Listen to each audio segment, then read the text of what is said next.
मेरे प्रिय दर्शकों, ओम नमः शिवाय। आप लोग कैसे हैं? हमेशा स्वस्थ रहे, मुस्कुराते रहे, भगवान शिव की कृपा आप पर बनी रहे। आज हम बात कर रहे हैं वृषभ राशि के सभी जातकों का, क्योंकि उनका आगे आने वाला 8 महीना बहुत ही महत्वपूर्ण रहने वाला है। उनको पूरे जीवन को प्रभावित करेगा। यह उनके जीवन काल का, ऐसे बोला जाए तो लगभग कई वर्षों के बाद यह समय आया है जब केतु अपना नक्षत्र परिवर्तन किया है पूर्वा फाल्गुनी नक्षत्र में। और केतु और राहु ऐसे ग्रह जब नक्षत्र परिवर्तन करते हैं तो बहुत ही महत्वपूर्ण हो जाता है, क्योंकि यह किसी भी राशि का स्वामी ग्रह नहीं। तो जब इनका कोई भी घर अपना नहीं है तो इनका नक्षत्र पे ही स्वामित्व जमाते हैं, और जब भी नक्षत्र परिवर्तन होता है तो इसका विशेष प्रभाव सभी राशियों पे पड़ता है। और दूसरी तरफ केतु जो है ये मायावी है ग्रह, छाया ग्रह है, और यह आध्यात्मिक गुणों को बढ़ावा देता है, साथ साथ वैराग्य की भावना को भी उत्पन्न करता है। और राशि के कर्मों को, वृषभ राशि के जातक की बात कर रहा हूं तो उनके कामों को, कर्मों को बहुत ही गहराई से प्रभावित करता है। और केतु जिस नक्षत्र में परिवर्तन किया है वो है पूर्वा फाल्गुनी नक्षत्र, जो शुक्र द्वारा शासित है, और वृषभ राशि का स्वामी ग्रह शुक्र है। ऐसे में शुक्र और केतु का दोनों का सानिध्य प्राप्त होगा, दोनों को कृपा प्राप्त होगा वृषभ राशि का जातकों को। और यह 8 महीना इनका स्वर्णिम काल कहलाएगा। आपको क्या सावधानी बरतना है, क्या उपाय करना है, और इसका प्रभाव शुभ या अशुभ क्या पड़ने वाला है वो देखेंगे हम ज्योतिष वैदिक शास्त्र की दृष्टि से, जो चंद्र राशि पर आधारित प्रेडिक्शंस होगा। मैं आपको बता दूं कि वीडियो के लास्ट में मैं वह उपाय भी बताऊंगा जिसे वृषभ राशि के ही जातकों को करना है, और बहुत ही प्रभावशाली होगा, ग्रहों के अशुभ प्रभाव को दूर करेगा। आपके लिए वीडियो बहुत ही महत्वपूर्ण हो, आप बहुत ही बारीकी से देखें और नोट करें, और अपने बीते हुए समय को, आने वाले समय को, अब प्रेजेंट वाले समय को, तीनों को मिलाकर आप आकलन जरूर करना। इसमें ही सभी आपके क्वेश्चन का जवाब मिलेगा।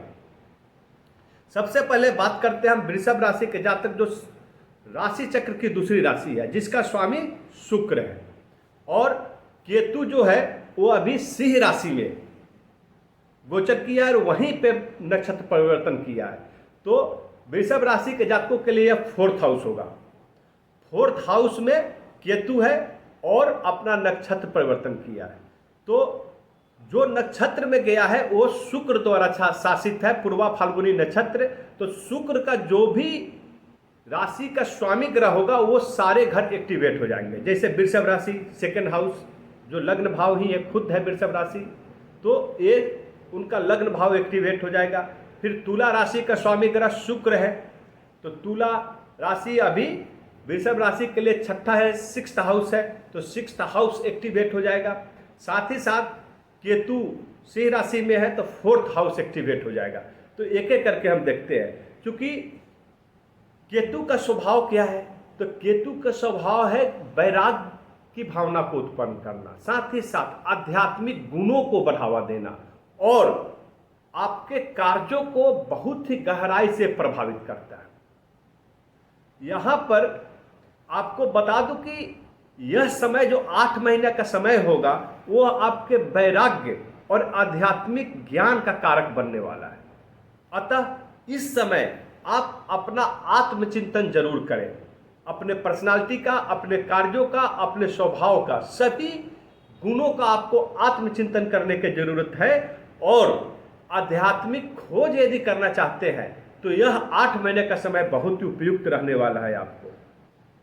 केतु रहस्यमय गुणों का कारक भी बनता है।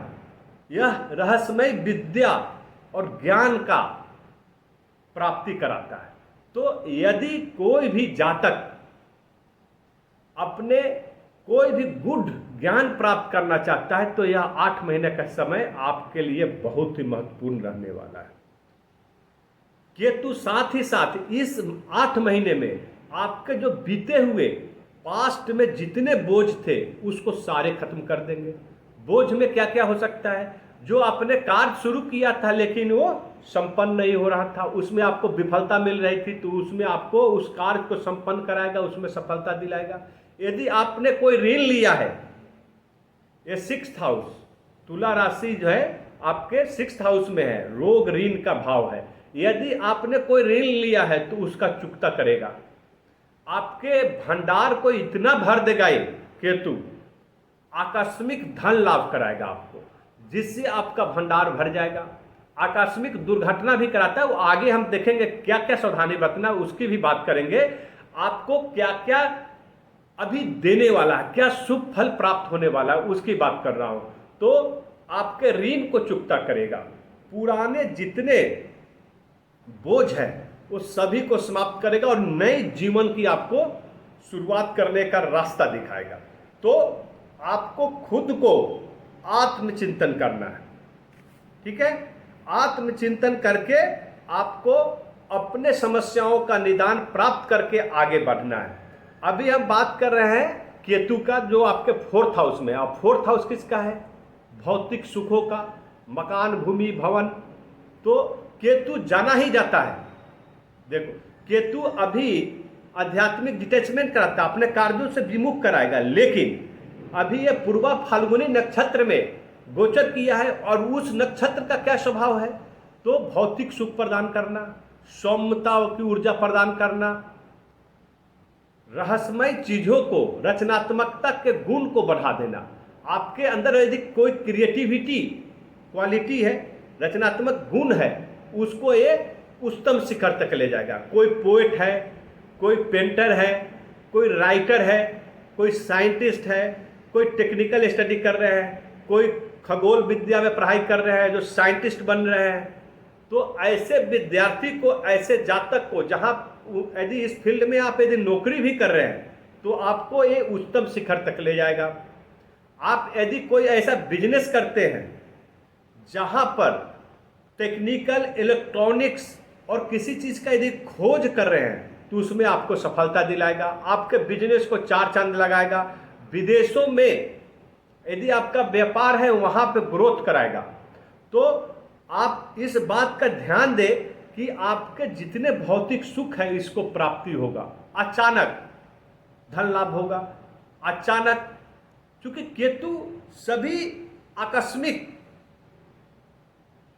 धन लाभ कराता है, दुर्घटना भी देता है। तो उस दुर्घटना से आपको सावधानी बरतने की जरूरत है। आपको कुछ नकारात्मक चीजें भी होंगी, क्योंकि केतु का स्वभाव है हमेशा पॉजिटिव रिजल्ट नहीं देता है। यदि 70% आपको यदि पॉजिटिव रिजल्ट देगा तो 30% आपको नुकसान भी पहुंचाएगा। तो आपको उन चीजों में आपको सावधानी बरतना है। सावधानी क्या बरतना है? तो 4th हाउस माता का है, तो पारिवारिक संबंध आपके अच्छे हो, माता के स्वास्थ्य का ख्याल रखने की जरूरत है। सामाजिक संबंधों को बनाए रखना है, क्योंकि ये परिवार ये डिटैचमेंट कराता है, दूसरे से दूर करता है, आपको अध्यात्म की तरफ ले जाएगा, आपको सामाजिक क्षेत्रों से विमुख करने की कोशिश करेगा। तो आपको मानसिक जो असंतुलन जो बनने की चेष्टा करता है, क्योंकि लग्न भाव में ही एक्टिवेट हो रहा है आपका लग्न भाव, 2nd हाउस वृषभ राशि शुक्र का घर है, तो एक्टिवेट हो रहा है। तो आपके मन मस्तिष्क पे कब्जा करने की कोशिश करेगा और आपके विचारों के, इसके विचारों में मतभेद उत्पन्न करेगा। तो इसका आपको विशेष ख्याल रखना है। मानसिक चिंता और तनाव से बचने की जरूरत है, ये आपको उत्पन्न नहीं होने देना है। साथ ही साथ यदि कोई अचानक धन लाभ देता है तो अचानक दुर्घटना भी कराता है, तो उससे बिल्कुल सावधान रहे। यदि कोई आप यात्रा कर रहे हैं, दैनिक कार्यों में लिप्त हैं, तो वहां पे जल्दबाजी से बचे। जल्दबाजी आपका बिल्कुल नहीं करना है, नहीं तो अप्रत्याशित जो इंसिडेंटल केसेस उत्पन्न होंगे उससे हमेशा सजग रहने की जरूरत है और आपको उससे झेलने की शक्ति पर रखने की जरूरत है, उसको समझने शक्ति झेलने का तैयार रहने की जरूरत है। समाज स्वास्थ्य की समस्या भी उत्पन्न करेगा, क्योंकि लग्न भाव एक्टिवेट है, शुक्र का घर है, वृषभ राशि का स्वामी है, तो यह आपके स्वास्थ्य को भी प्रभावित करेगा। खासकर पाचन की समस्या, एसिडिटी की प्रॉब्लम, लीवर की समस्या उत्पन्न करेगा। तो आपको अपने खान पान पर विशेष ध्यान देने की जरूरत है। आपको दैनिक चर्या बिल्कुल बैलेंस रखने की जरूरत है। मानसिक संतुलन बना रहे, शांति बना रहे, उसके लिए योग और ध्यान करने की जरूरत है। साथ ही साथ यह स्किन डिजीज भी उत्पन्न करेगा आपके लिए। तो चर्म रोग की समस्या से बचने के लिए आपको हाइजेनिक कंडीशंस अपनाने की जरूरत है, घर को साफ सुथरा रखने की जरूरत है और घर में धूप दिया जलाने की जरूरत है। धूप मीन्स सुगंधित धूप, आपको हवन हुमाद करने की जरूरत है। दुर्गंध वाली वस्तु घर में जलाने की जरूरत नहीं है, नहीं तो उससे केतु को और दुष्प्रभाव उत्पन्न हो जाता है। इसका विशेष आप ध्यान रखें। यदि आप निवेश करना चाहते तो यह 8 महीने का समय जो है आपके निवेश के लिए अनुकूल नहीं है।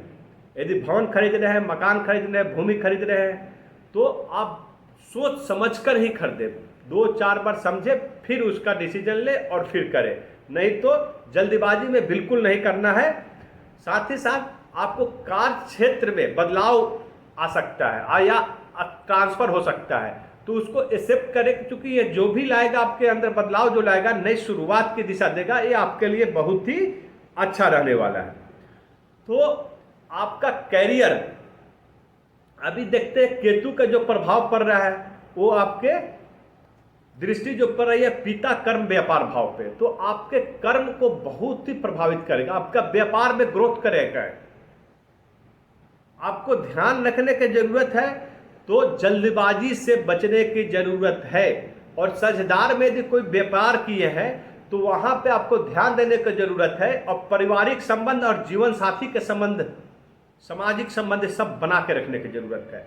नहीं तो आपका अगर साझेदार में व्यापार किए हैं और अपनी मनमर्जी करते हैं तो आपके लिए अच्छा नहीं होगा, उसमें आपके व्यापार में ग्रोथ नहीं दिखेगा और साथ ही साथ वो व्यापार का धीरे धीरे धीरे समापन हो जाएगा।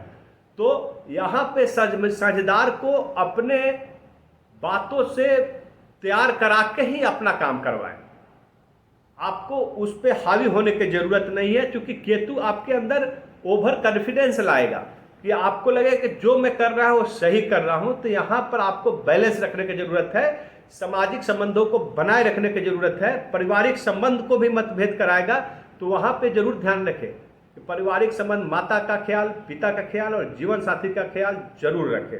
उनकी बातों को समझें और उन पे अविश्वास मत करें। आपके रोग को, जो गुप्त रोग हैं, वहां पे निकलेंगे, लेकिन उसमें आपको निरोग बनाएगा केतु। क्योंकि यहाँ जो शुक्र का तुला राशि घर है, वहां पे आपको बस वही ध्यान रखना है कि आपका स्वास्थ्य जब बिगड़ता है तो सही समय पर आप दवा ले और अपने जीवन को बैलेंस बनाए, योग और ध्यान करते रहे। शत्रु पर विजय दिलाएगा। तो कुल मिलाकर आपका स्वास्थ्य उत्तम रहेगा। 2 चीज पे ध्यान देना है कि आप जल्दबाजी नहीं करें, योग और ध्यान करते रहे, खान पान ठीक रखें, पाचन की समस्या उत्पन्न नहीं होने दे, चर्म रोग को होने नहीं दे, सफाई पर ध्यान दे। दूसरा क्या है, कैरियर। कैरियर में बेतहाशा वृद्धि होगी। आप यदि नौकरी पेशा है तो आपको पदोन्नति मिलेगी, विदेशों में काम कर रहे हैं वहां भी पदोन्नति मिलेगी।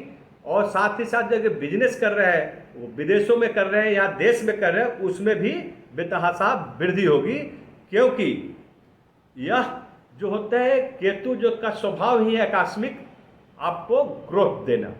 लेकिन ध्यान देने की जरूरत है कि आपको अचानक कोई यदि घटना घटित होता है, अप्रत्याशित कोई घटना होता है, तो उससे घबराए नहीं, धैर्य बनाए रखें। साथ ही साथ आपको इनकम के बहुत सारे सोर्सेज जनरेट होगा और लाभ भी प्राप्त होगा, लेकिन खर्च भी होगा, अनावश्यक खर्च भी होगा, तो आप उसमें बैलेंस बनाएं। अभी मैं वीडियो के लास्ट में वह उपाय बता दूं जिसे करने से आपको केतु के अनिष्ट प्रभावों से बच सके और आप पूरा 8 महीना आपके लिए बहुत ही शुभ हो। सबसे पहला उपाय है महादेव की पूजा उपासना करना। क्योंकि यदि आप महादेव की पूजा उपासना करते हैं तो केतु हो या राहु हो या शनि अनिष्ट प्रभाव नहीं देते हैं। तो आपको क्या करना है, तो प्रत्येक सोमवार को शिव मंदिर में जाकर जल चढ़ाना है शंकर जी के ऊपर और बेलपत्र 9 बेलपत्र, कम से कम 11, 9, 11, 13 बेलपत्र, तो कम से कम 9 बेलपत्र चढ़ाए और नमः शिवाय का जाप 1 माला 108 बार करें। दूसरा उपाय है शुक्रवार को शाम के समय पीपल के वृक्ष के नीचे सरसों तेल का दीपक जलाए। और तीसरा उपाय है हनुमान जी का महावीर रूप का, महावीर रूप ध्यान रखें, महावीर रूप का आप पूजा उपासना करें महावीर मंदिर में जाकर, और हनुमान चालीसा का पाठ कम से कम 11 बार जरूर करें, लाल चंदन चढ़ाएं। यदि ऐसा करते हैं तो पूरे 8 महीना आपको संकटों से दूर रखेंगे, साथ ही साथ आपको कार्यों में सफलता भी प्रदान करेंगे। ओम नमः शिवाय।